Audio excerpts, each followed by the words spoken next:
Buenos días, les saludo como siempre.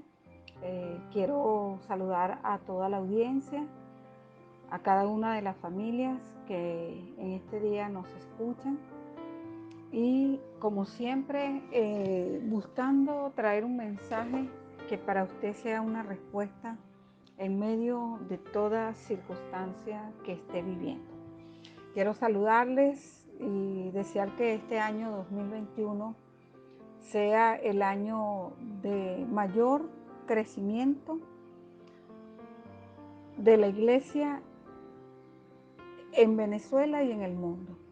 También deseo que este año todos aquellos que no han conocido el poder del Evangelio, pues les sea revelado y que ellos entiendan el por qué nosotros tenemos esta pasión por el Señor Jesús, ya que Él es el camino, la verdad y la vida.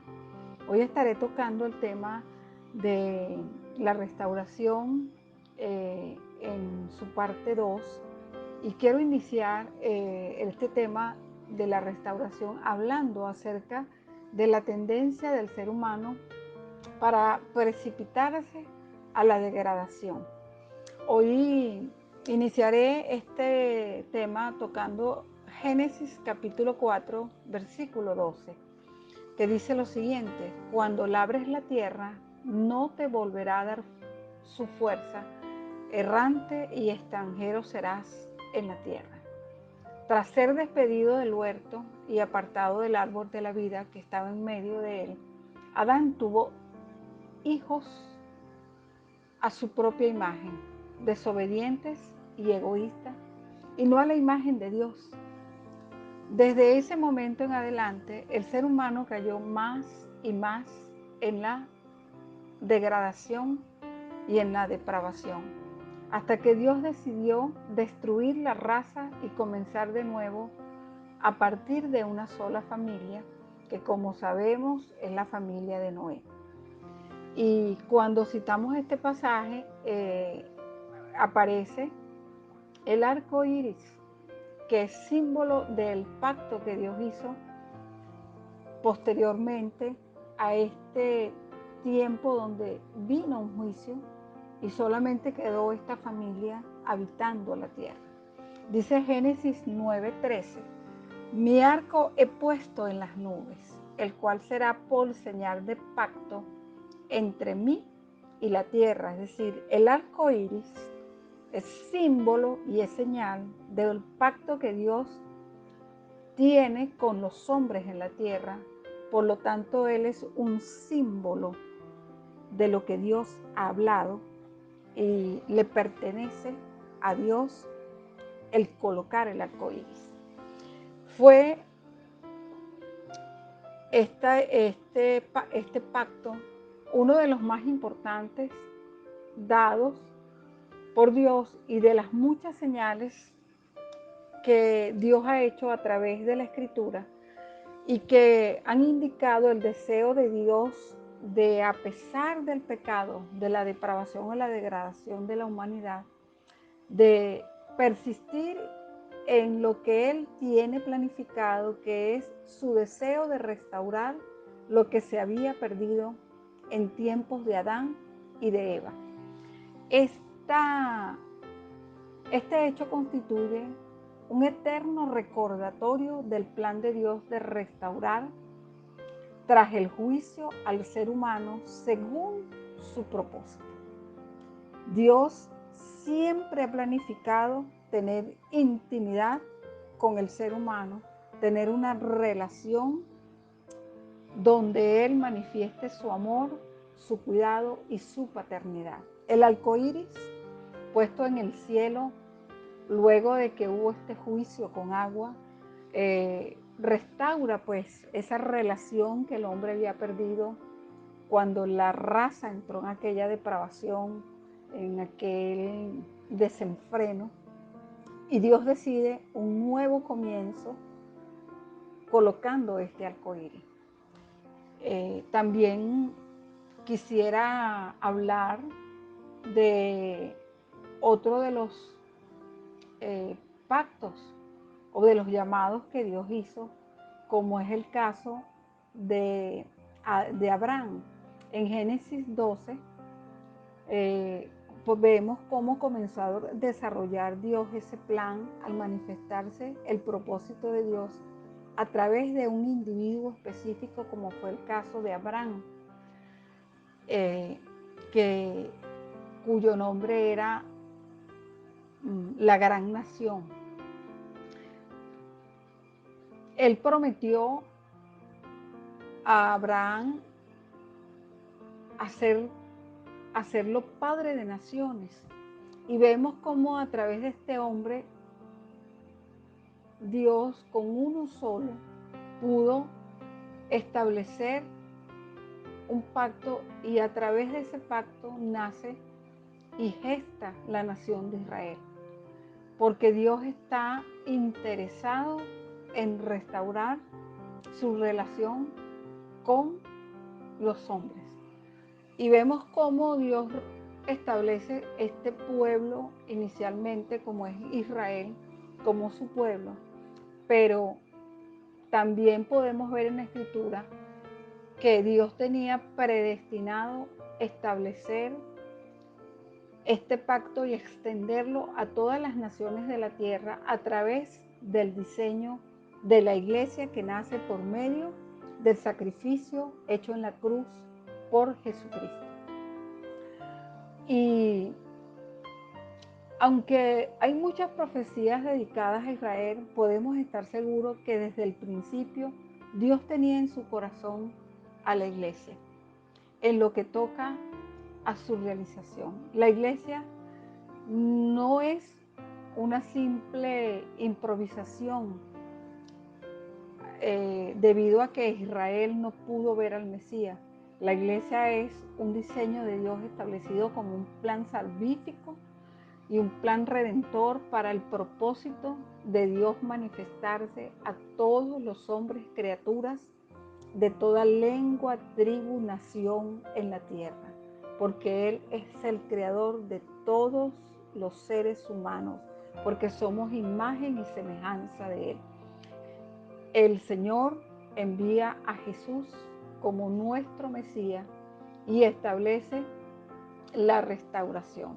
Sin embargo, cuando nosotros vemos en Génesis 37, versículo 46, el perfil de la obra restauradora de Dios se muestra vividamente en la vida de José. José fue abandonado, falsamente acusado, olvidado, pero finalmente se vio favorecido por Dios y restaurado por el papel que Dios le había asignado.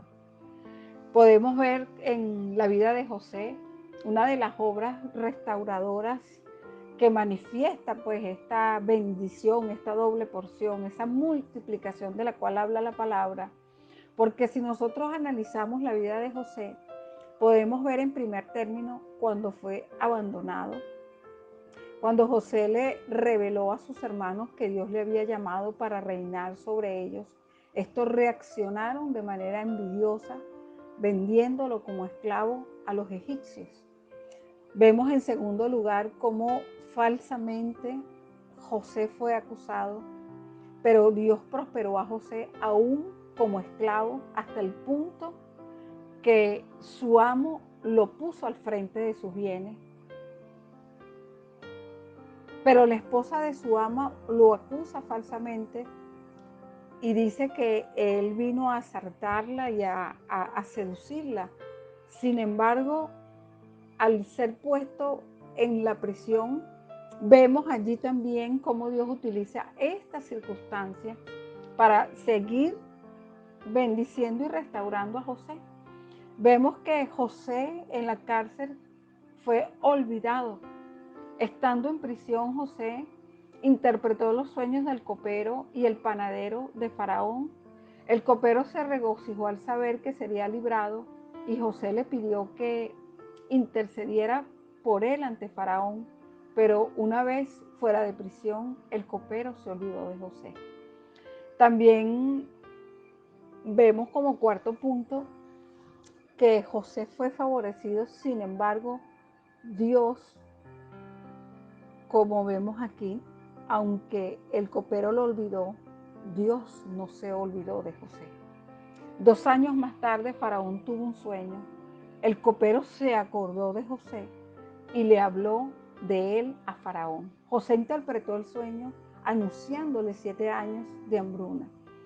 Agradecido del aviso, Faraón puso a José al frente de todas las riquezas de Egipto. No solo fue José restaurado por medio de esta acción, sino que cuando llegó la hambruna, su familia fue alimentada, su familia obtuvo provisión y Dios restauró la relación entre José y su padre, entre José y sus hermanos.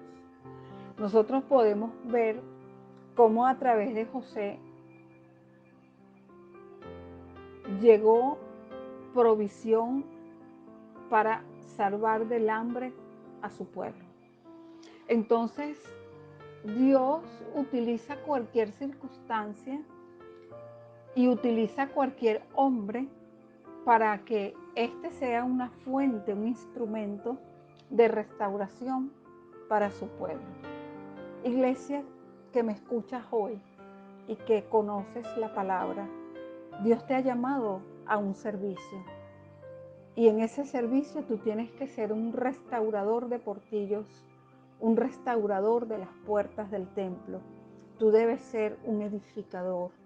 Tú debes ser una fuente de bendición para el pueblo de Dios, pero también para la humanidad y para las naciones de la tierra. No te conformes a este siglo. Transforma tu mentalidad y créele a Dios por su palabra, porque Él continuamente ha hablado de este tema de la restauración. Y quiero citar a Jeremías en el versículo 8,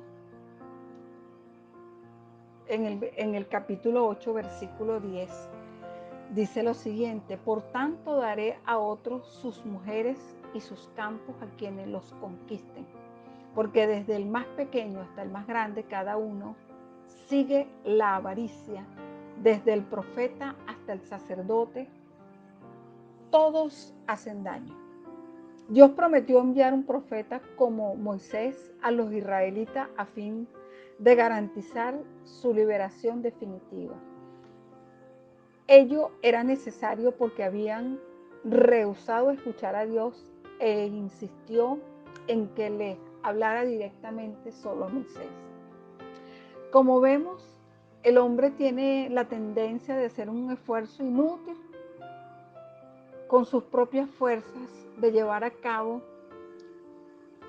su propia independencia y sus propios proyectos. Mas, sin embargo,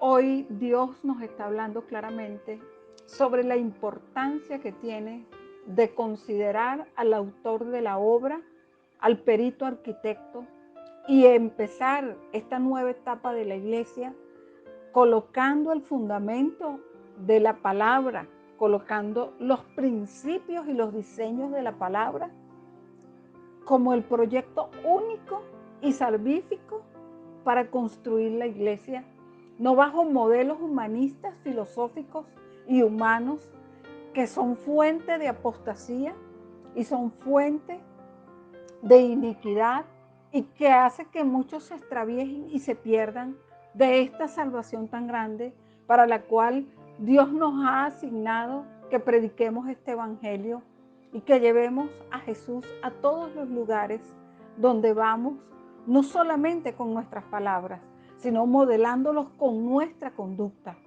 Porque más allá de conocer la palabra y citarla, las personas van a leer quién eres tú, cómo eres tú, cuánto hablas y cuánto practicas.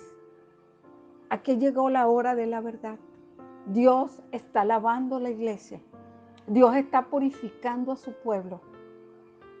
Y el que se niegue a aceptar esta realidad es porque no conoce su palabra.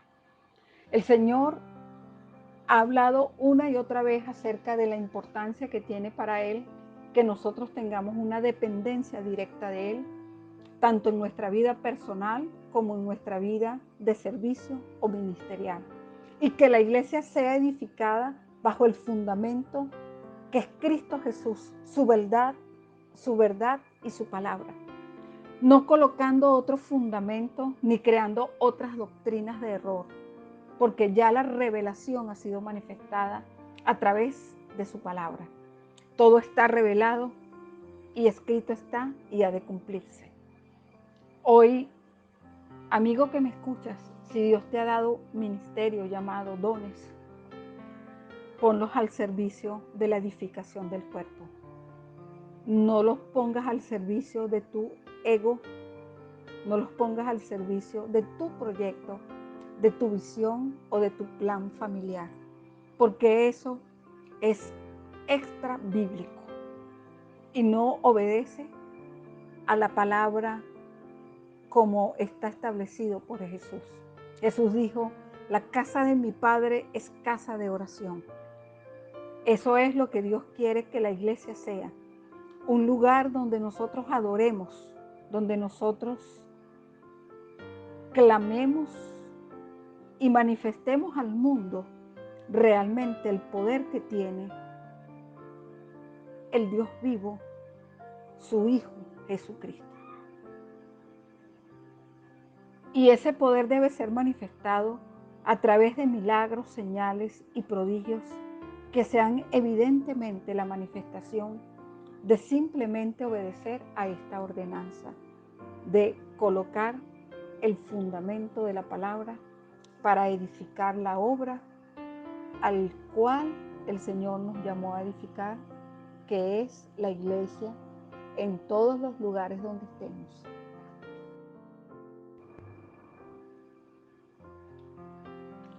Como podemos ver acá, el hecho de que los hombres no quisieran, los israelitas no quisieran hablar directamente con el Señor, hizo que se colocara como un intermediario. Y vemos que en Deuteronomio 18, 15 y 16 dice lo siguiente: profeta de en medio de ti, de tus hermanos como yo, te levantará Jehová tu Dios, a él oirás, conforme a todo lo que pediste a Jehová tu Dios en Horeb el día de la asamblea, diciendo, no vuelva yo a oír la voz de Jehová mi Dios, ni vea yo más este gran fuego para que no muera. Como vemos, el temor de escuchar a Dios directamente trajo como consecuencia que el Señor levantara profetas. Sí, y esto trajo como consecuencia que Dios colocó la ley bajo la cual ellos tenían que vivir, donde el esfuerzo humano trata de obtener y retener el favor divino cuando hace el cumplimiento de esta ley. Pero Dios, conociendo los límites de la ley, instituyó el sistema mosaico de sacrificios de animales para expiar los pecados. También convirtió la ley en una muestra que apuntaba hacia la salvación definitiva a través de la sangre derramada del Cordero de nuestro Señor Jesús, y habla acerca del advenimiento del Mesías. Y recordemos que en Hebreos capítulo 10:10 dice que el sacrificio de Cristo fue hecho de una vez y para siempre. En esa voluntad somos sacrificados mediante la ofrenda del cuerpo de Jesucristo, hecha una vez y para siempre. El fracaso de sus esfuerzos se presenta gráficamente en Jeremías 8:10. Y nosotros vemos cómo era un esfuerzo que no producía realmente el favor definitivo porque tenían que estar continuamente sacrificando los animales. Por lo que el Señor pudo demostrar que el hombre, independientemente de él y en sus propias fuerzas, no puede cumplir esa imagen y semejanza original de la cual habla la palabra. Por lo que Dios planifica y trae a Jesús para que fuera Jesús quien fuera sacrificado de una vez y para siempre. Nosotros vemos que la tendencia del hombre en salirse de la voluntad de Dios ha sido constante, no solamente en este tiempo donde hay muchas cosas que son contra la palabra y que atentan contra los diseños originales bajo los cuales Dios ha creado las instituciones, la familia y la vida de los hijos. Nosotros vemos que la tendencia del hombre a la corrupción siempre ha sido algo que no es nuevo, siempre ha estado presente desde un principio hasta que Jesús llegó y a través de él nos dio acceso a la gracia. Porque la gracia es por fe y ella es gratuita. Ella permite que nosotros podamos obtener esa comunión íntima con nuestro Señor sin que tengamos que hacer otro sacrificio como el que ya fue hecho por Jesús, sin que tengamos que poner otro fundamento como el que ya ha sido puesto, que es la Escritura, como la palabra profética más segura sobre la cual nosotros podemos caminar. Y recordemos que la palabra dice: lámpara es a mi pies tu palabra y lumbrera a mi camino. Ella es una lámpara que ilumina. Ella nos indica hacia dónde debemos dirigirnos. Por lo que todo aquello que se cree o se invente para ponerlo sobre el fundamento que es Cristo va a ser destruido por el fuego y se quemará como la hojarasca o como la madera, y va a prevalecer el oro, la plata y las piedras preciosas, que significan la revelación y el proceso de Dios en el hombre, en las congregaciones y en todo lugar donde el evangelio es predicado. Bueno, hoy hemos tratado como segundo punto para desmontar dentro del campo de la restauración de manera ilustrativa lo que son los esfuerzos inútiles del ser humano para autorrestaurarse. La restauración solo ocurre por medio de Jesucristo.